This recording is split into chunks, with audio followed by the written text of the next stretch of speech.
Chers frères et sœurs, aujourd'hui avec l'aide d'Allah Tabaraka wa Ta'ala, notre thème est les grands et les petits péchés. Les grands et les petits péchés. Nous vivons une époque où malheureusement, nombreux sont ceux et celles qui font des péchés sans se soucier de la gravité, de l'impact, des conséquences des péchés. Et lorsque tu exhortes certains parmi eux, tu dis mais c'est rien, c'est un petit truc, c'est un petit péché, tout le monde le fait, c'est pas grave. Mais Akhi, c'est grave. Tu es en train de faire un grand péché. Tu dis mais vas-y, tout le monde le fait, c'est pas grave. Et donc ils vont minimiser les grands péchés, multiplier les petits péchés, et en fait, ils ne se rendent pas compte qu'à chaque fois qu'ils désobéissent à Allah, ils sont en train de s'éloigner de plus en plus d'Allah Tabaraka wa Ta'ala, leur créateur, Jalla fi'ala. Plus tu t'éloignes d'Allah, plus tu t'éloignes de sa miséricorde. Et tu as besoin de la miséricorde d'Allah pour entrer au paradis. On va voir aujourd'hui avec l'aide d'Allah Tabaraka wa Ta'ala la définition du grand péché, du petit péché et surtout leur danger. Allah Tabaraka wa Ta'ala il dit In tajtanibu kaba'ira ma tunhawna anhu nukaffir ankum sayyi'atikum wa nudkhilkum mudkhalan karima. Si vous évitez les grands péchés, dit Allah, si vous évitez les grands péchés qui vous sont interdits, nous effacerons vos méfaits et vous ferons entrer en un lieu honorable, c'est-à-dire le paradis. Qu'Allah nous accorde le paradis. Allah Ta'ala il dit, si vous évitez les grands péchés, qu'est-ce qu'un grand péché? Abdullah ibn Abbas, radiyallahu anhu, ce noble compagnon, a dit, le grand péché al-kabira désigne tout péché auquel Allah donne pour conséquence l'entrée en enfer, sa colère, sa malédiction ou un châtiment. Dès que tu vois un texte où on y voit qu'Allah se met en colère contre l'auteur de tel acte, eh ben c'est que c'est un grand péché. Donc quand tu vois dans le texte la colère d'Allah, ou bien une menace d'entrer en enfer, ou la malédiction d'Allah, ou bien un châtiment qui est promis, une peine sur terre ou après la mort, c'est que c'est un grand péché. S'il n'y a pas tout cela, c'est un petit péché. Donc quand il y a, pour résumer, une menace d'une peine dans ce bas monde ou après la mort, c'est un grand péché. S'il n'y a pas cela, c'est que ce péché-là, c'est un petit péché, qui n'est pas à prendre à la légère. Car comme nous ont enseigné nos ancêtres, ne regarde pas la petitesse du péché, mais regarde l'immensité de celui que tu es en train de désobéir. Allah Tabaraka wa Ta'ala il dit الَّذِينَ يَجْتَنِبُونَ كَبَائِرَ الْإِثْمِ وَالْفَوَاحِشَ إِلَّا اللَّمَمَ إِنَّ رَبَّكَ وَاسِعُ الْمَغْفِرَةِ. Allah Tabaraka wa Ta'ala il dit qui évite de tomber dans les grands péchés et les turpitudes et qui ne commettent que des fautes légères. Le musulman doit faire attention à ne pas tomber dans les grands péchés. Et les petits péchés, c'est impossible qu'il n'en fasse pas. C'est impossible. Le prophète m'a dit tous les fils d'Adam sont des pécheurs et les meilleurs d'entre eux sont ceux qui se repentent. Chacun d'entre nous doit connaître quels sont les grands péchés et quels sont les petits péchés. Pourquoi? Parce que les petits péchés, écoutez attentivement s'il vous plaît, les petits péchés agissent sur le fils d'Adam comme une drogue. Et un péché en amène un autre. Tu commences par un petit péché, tu commences à le faire une fois, et bien Shaitan, il va faire le nécessaire pour que tu t'y habitues, que ça devienne ta drogue, que tu en dépendes. Puis après cela, il te le normalise. Prochaine étape, il t'ouvre la porte des grands péchés. Et après les grands péchés, lui son objectif c'est de t'amener à sortir de l'islam. C'est pour ça que toi tu dois sécuriser ta foi en faisant très attention aux petits péchés et aux grands péchés. Car si tu les prends à la légère, le risque est très grand. Sur terre et dans l'au-delà. Notre bien-aimé sallallahu alayhi wa sallam a mis en garde contre les grands péchés. Abu Hurayra radiyallahu anhu relate que le prophète sallallahu alayhi wa sallam a dit les 5 prières obligatoires, le vendredi jusqu'au suivant et le mois du Ramadan jusqu'à celui qui le suit sont des actions qui expient les péchés commis entre elles. C'est-à-dire que je vais prier salat al-subh et je vais prier après al-dhuhr. Les péchés que j'ai fait entre subh et dhuhr sont effacés par la prière de dhuhr. Les péchés que j'ai fait entre dhuhr et asr sont effacés par la prière du asr. Donc les prières entre elles, elles permettent d'expier les péchés qui ont été faits entre chaque salat. Et le prophète ça m'a dit également du vendredi au vendredi. Ce vendredi, tu as fait salat al-jum'a, Le vendredi prochain, bi'idhnillah, si tu fais khutbatul Jumu'ah, tu fais la salat, eh ben les péchés commis entre les deux Jumu'ahs sont effacés. Et du Ramadan au Ramadan, pareil. En faisant le Ramadan d'après, les péchés faits entre les deux Ramadans sont effacés. Mais écoute la fin du hadith, tant que l'on évite les grands péchés. Et c'est rapporté par Muslim. Donc qu'est-ce qui est effacé ici? Ce sont les petits péchés. Et attention, ne minimisez pas l'affaire, barakallahu fikum. Ne minimisez pas l'affaire. Concernant la différence entre le péché majeur et le péché mineur.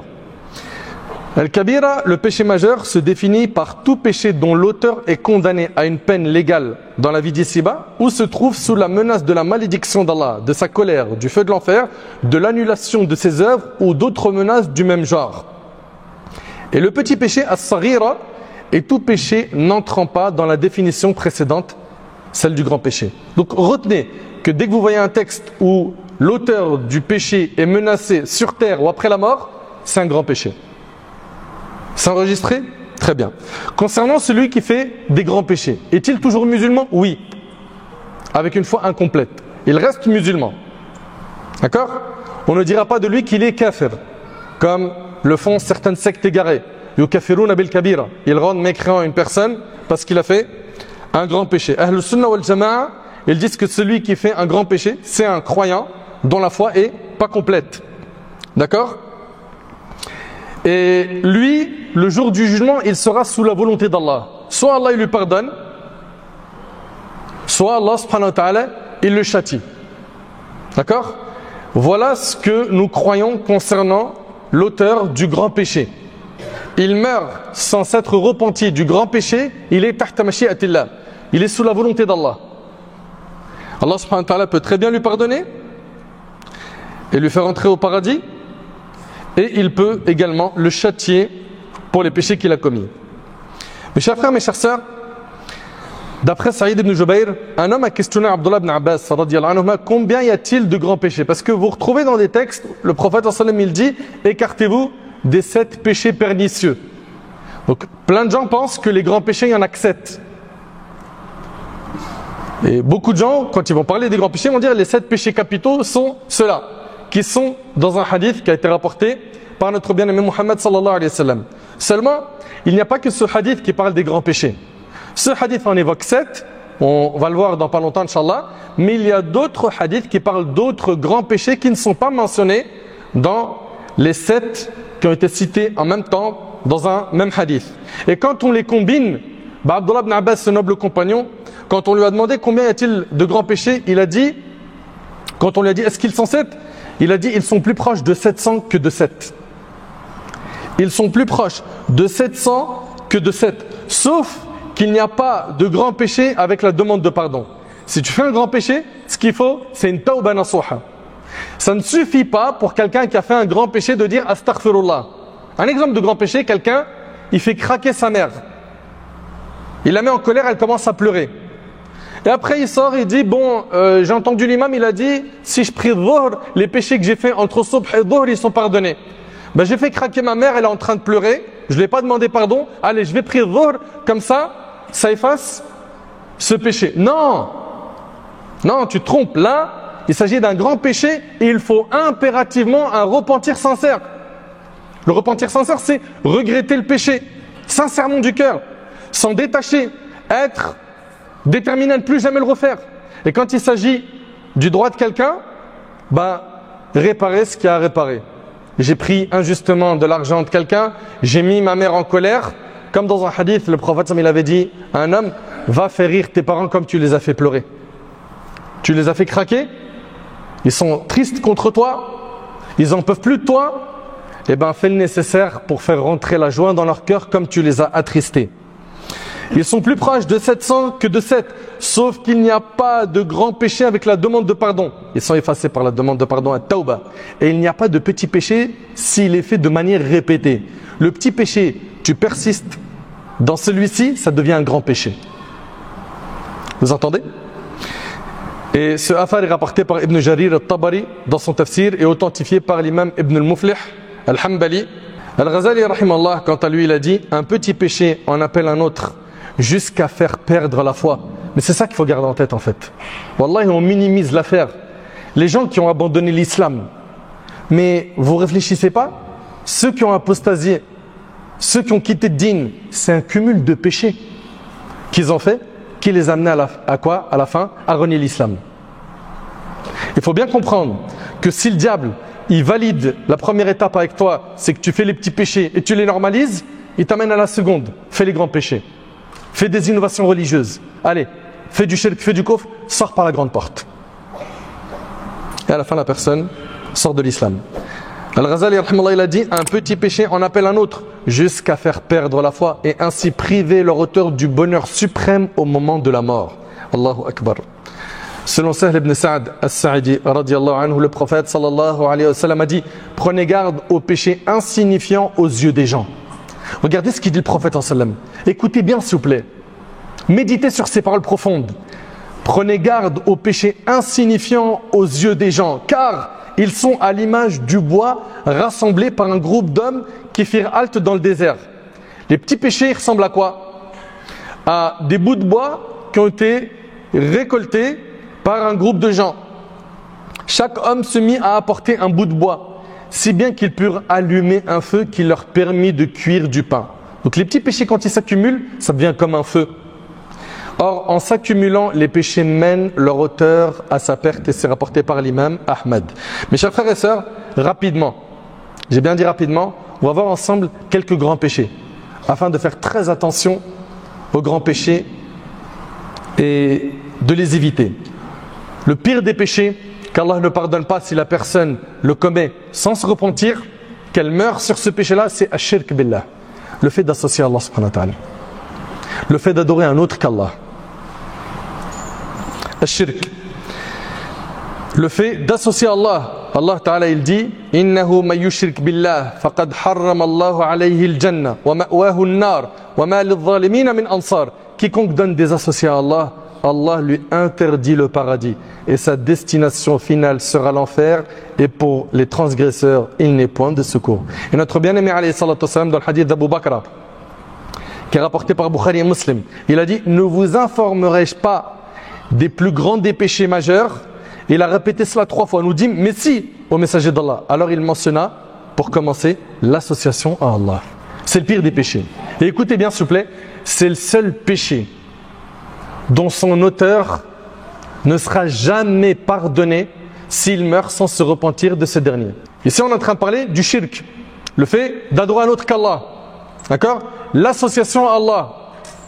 Ça, si l'auteur de ce grand péché ne se repent pas avant de mourir, pour lui, il n'y aura plus jamais de pardon après la mort. En dehors de ce péché, n'importe quel autre péché, et ça c'est notre aqida, c'est notre croyance, aqidat ahl sunnah wal jama'a, n'importe quel autre péché à part le shirk, qui a été fait par une personne qui n'a pas annulé son tawhid, son unicité, il meurt, elle meurt, en ayant fait tous les grands péchés possibles et imaginables, hormis le shirk, sans avoir annulé son tawhid, cette personne, notre croyance envers elle, c'est qu'elle est sous la volonté d'Allah. Allah peut très bien lui pardonner le jour du jugement, tout comme Allah peut la châtier. Allah tabarak wa ta'ala, il dit dans Surat An-Nisa, Inna Allah la yaghfiru an yushraka bih wa yaghfiru ma duna dhalika liman yasha. Allah ne pardonne pas qu'on lui donne des associés. Allah il pardonne pas le shirk, mais en dehors de cela, il pardonne à qui il veut. En dehors du shirk, Allah dit qu'il pardonne à qui il veut. Comprenez donc qu'une personne qui ne fait pas de shirk, mais qui a par exemple volé, elle a été désobéissante et mauvaise envers ses parents, et il a cumulé les grands péchés, et il n'a pas annulé son tawhid, son unicité, sa croyance, et qu'il meurt, il est sous la volonté d'Allah le jour du jugement. Allah peut lui pardonner et Allah peut le châtier. Est-ce que c'est un encouragement à faire les péchés parce que de toutes les manières on est sous la volonté d'Allah? Non, non. Qui dit que toi on te fera miséricorde après la mort? T'en sais rien. Donc préserve-toi. Deuxième grand péché, le fait de tuer une personne. Allah tabarak wa ta'ala il dit وَمَنْ يَقْتُلْ مُؤْمِنًا مُتَعَمِّدًا فَجَزَاؤُهُ جَهَنَّمْ خَالِدًا فِيهَا وَغَضِبَ اللَّهُ عَلَيْهِ وَلَعْنَهُ وَأَعَدَّ لَهُ عَذَابًا عَظِيمًا. Allah ta'ala il dit, quiconque tue intentionnellement un croyant aura pour rétribution la géhenne, où il demeurera éternellement. Et éternellement ici, filorat al-arab, ça peut vouloir dire l'éternité, comme on connaît, donc sans fin, et aussi al-mudda at-tawila, la longue durée. Et c'est ce qui est voulu ici. C'est que si un musulman, il tue un croyant intentionnellement, bien évidemment, ce qu'il a fait, c'est gravissime. Les textes qui menacent les meurtriers sont très nombreux. Mais est-ce qu'il restera en enfer éternellement? Non. Mais plutôt, ce qui est voulu dans le verset, c'est qu'il aura un long séjour en enfer. Allah est en colère contre lui, le maudit et lui prépare un terrible châtiment. Donc le fait de tuer, ça fait partie des grands péchés. Et dans le hadith rapporté par Bukhari et Muslim sur Abu Huraira, le prophète sallallahu alayhi wa sallam a dit: éloignez-vous des 7 péchés destructeurs. Voilà le hadith qu'on vous a évoqué tout à l'heure. Les compagnons radiyallahu anhum demandèrent au messager d'Allah: quels sont-ils? Il répondit: donner un associé à Allah. 1. Shirk. 2. Pratiquer la sorcellerie. 3. Tuer une personne dont Allah a rendu l'âme sacrée, sauf s'il s'agit d'un droit. Ensuite, on a mangé l'usure, spolier le bien de l'orphelin, fuir le jour de la bataille et lancer des fausses accusations contre les croyantes chastes et insouciantes. Dans notre religion, le meurtre est condamné, qu'il s'agisse d'un croyant ou d'un non-croyant. C'est un acte qui fait partie des grands péchés. 3e grand péché, la sorcellerie. Et qu'est-ce qu'elle s'est répandue? Subhanallah, aujourd'hui, tu as quelqu'un, son commerce, il marche pas très bien. On lui dit: va chez un tel. T'inquiète, il va te mettre les pendules à l'heure. Et une personne, pour qu'elle devienne un sorcier, vous savez qu'est-ce qu'il doit faire? Il doit renier sa foi, faire les pires atrocités que tu puisses imaginer, comme le fait d'insulter Allah, le prophète sallam, les choses les plus atroces. Et à ce moment-là, c'est bon. Eh ben, il a les démons qui sont à son service. Et là, c'est bon, c'est un sorcier. Vous imaginez? Et on a malheureusement des musulmans qui, lorsqu'ils ont des secousses dans leur foi et que le couple va mal, on dit à la femme: va chez le sorcier. Va. On ne lui dit pas c'est un sorcier. Va chez cet homme-là, il a des dons. Ton couple, il va être réparé direct. Bon, ça coûte un peu cher, tu vas le payer un peu, et après ton couple, il sera sur l'autoroute. T'inquiète. Subhanallah. L'autre, son commerce, il ne marche pas, on lui dit: va chez un tel. Des fois, on lui dit sorcier, des fois, comme je vous ai dit, cette personne-là a des dons. La hawla wa la quwwata illa billah. Elle est passée où la confiance en Allah subhanahu wa ta'ala? As-tu oublié que ta subsistance elle est entre les mains d'Allah? As-tu oublié qu'Allah tabarak wa ta'ala a dit: wa yamsaska Allahu bidur fala kashifa lahu illa hu? Si Allah te touche d'un mal, nul autre que lui ne peut le repousser. Mais ça, c'est dans le Coran. Et lorsque la personne devient un sorcier, comprenez qu'elle a renié l'islam pour pouvoir atteindre cet objectif. Allah tabarak wa ta'ala, il dit: وَاتَّبَعُوا مَا تَتْلُو الشَّيَاطِينُ عَلَى مُلْكِ سُلَيْمَانَ وَمَا كَفَرَ سُلَيْمَانُ وَلَكِنَّ الشَّيَاطِينَ كَفَرُوا يُعَلِّمُونَ النَّاسَ السِّحْرَ. Allah subhanahu wa ta'ala, il dit: ils ont suivi ce que les démons rapportent faussement du règne de Salomon, le prophète Sulayman. Alors que Salomon n'a jamais été mécréant, mais ce sont les démons qui ont été mécréants en enseignant aux gens la sorcellerie. Et le prophète, lorsqu'il a parlé des 7 péchés destructeurs, il a parlé de la sorcellerie. Aussi, parmi les grands péchés, il y a le fait d'abandonner la prière.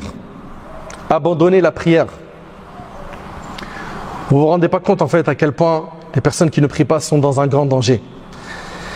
Allah tabarak wa ta'ala dit: فَخَلَفَ مِنْ بَعْدِهِمْ خَلْفٌ أَضَاعُوا الصَّلَاةَ وَاتَّبَعُوا الشَّهَوَاتِ فَسَوْفَ يَلْقَوْنَ غَيًّا. Leur succédèrent de funestes descendants qui négligèrent la prière et suivirent leur passion, ils ne rencontreront ainsi que le mal. Al-Ghayy, c'est un fleuve en enfer.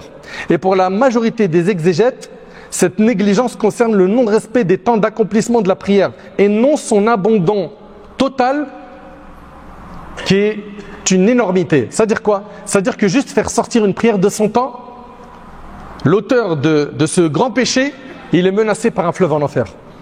T'imagines?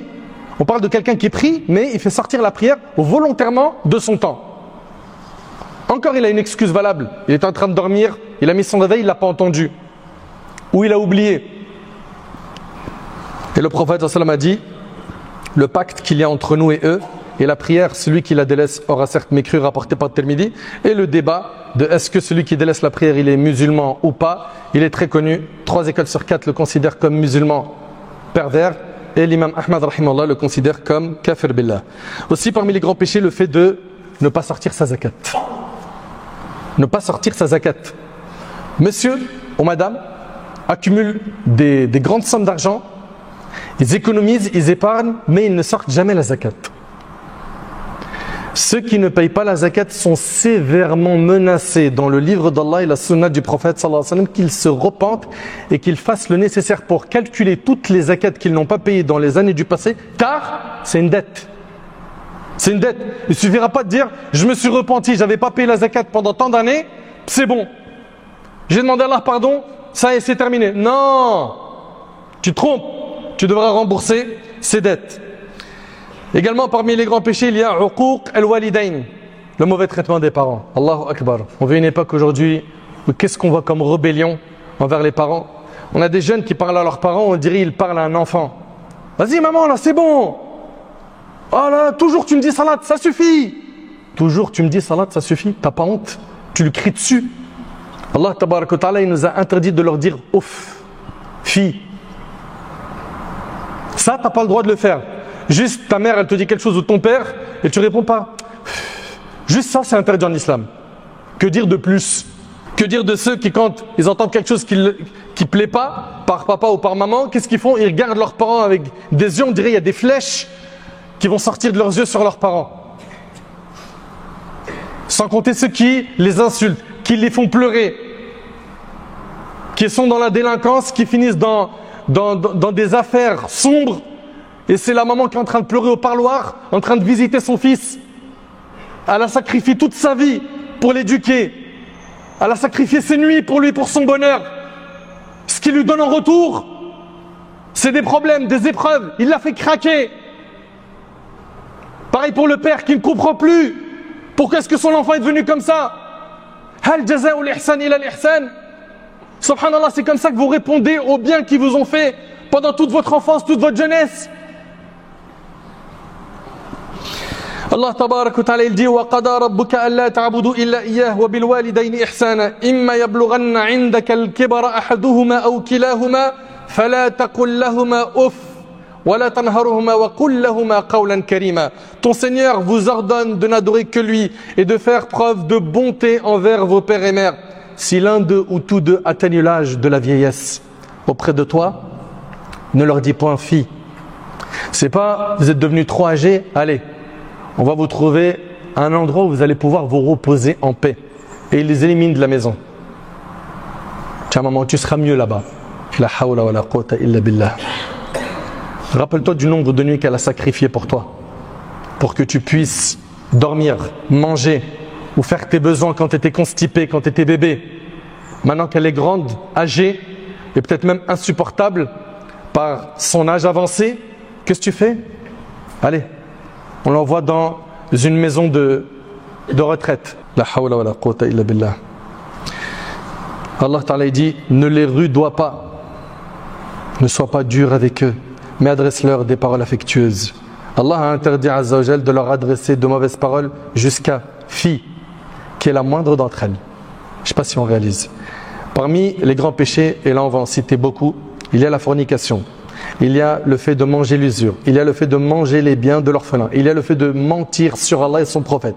Il y a également l'orgueil, la vanité, la fatuité. Il y a le faux témoignage, le fait de boire l'alcool, les jeux de hasard. Il y a le fait de calomnier les femmes chastes, le vol, le brigandage.